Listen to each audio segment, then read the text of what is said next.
আমরা মাছে ভাতে বাঙালি হলেও আমি আবার ভর্তা ভাতে বাঙালি, কারণ আমি ভর্তাটা অনেক পছন্দ করি। তো ব্যাচেলারদের জন্য কিন্তু একটি নতুন বোম্বে সুইটস নিয়ে এলো আলুজ ভর্তা। আপনি ভর্তা বানাতে গেলে এই আপনার মাথায় কত চিন্তা আসে, আলু সিদ্ধ করতে হবে, মরিচ ভাজতে হবে, পেঁয়াজ কাটতে হবে, আরও কত কি ঝামেলা। আজকে আমি আপনাদের এমন একটা রেসিপি দেখাতে যাচ্ছি, মাত্র 1 মিনিটে আপনি আলু ভর্তা বানাতে পারবেন।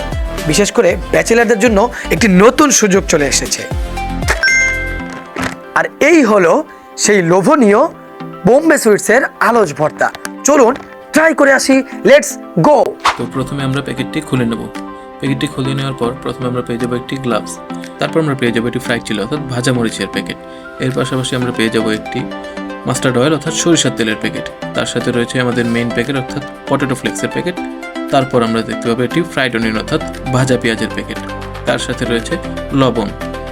এরপর আমরা পানি মেজারমেন্টের জন্য একটি প্যাকেট পেয়ে যাব।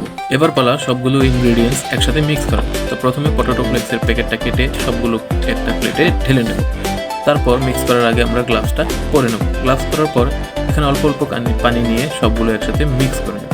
পরিমাণ মতো পানি নিয়ে আস্তে আস্তে মিক্স করার পর যখন এটা নরম হয়ে যাবে তখন আমরা আস্তে আস্তে বাকি ইনগ্রেডিয়েন্টসগুলো ঢেলে নেব।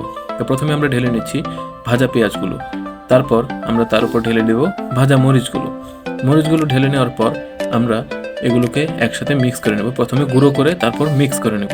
তো মিক্স হয়ে যাওয়ার পর আমরা উপরে ঢেলে দিচ্ছি পরিমাণ মতো লবণ দিয়ে নেওয়ার পর আমরা দিয়ে দেব সরিষার তেল দিয়ে আমরা এগুলোকে সবগুলো একসাথে মিক্স করে নেব। তারপর আমরা একসাথে সবগুলো ইনগ্রিডিয়েন্ট মাখিয়ে নেব যাতে করে প্রত্যেকটা ইনগ্রিডিয়েন্ট একটা একটার সাথে ভালোভাবে মিশে যায়। তারপর মিশানোর পর তৈরি হয়ে গেল আমাদের আলু ভর্তা। তো বন্ধুরা, আমার অবশেষে ভর্তা বানানো শেষ হয়ে গেছে। চলুন এবার টেস্ট করে আসি। বিসমিল্লাহির রহমানির রহিম।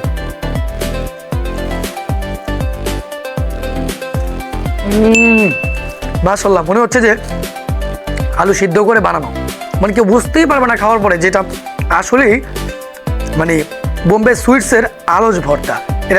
এটা খেলে মনে হবে যে আসলে আমি অরিজিনাল আলু ভর্তা খাচ্ছি। মানে ওর থেকেও আলু সিদ্ধ করে বানানোর থেকেও এটা আমার কাছে আরও বেশি দারুণ লাগতেছে। আপনারা ঘরে বসে একবার ট্রাই করে দেখবেন।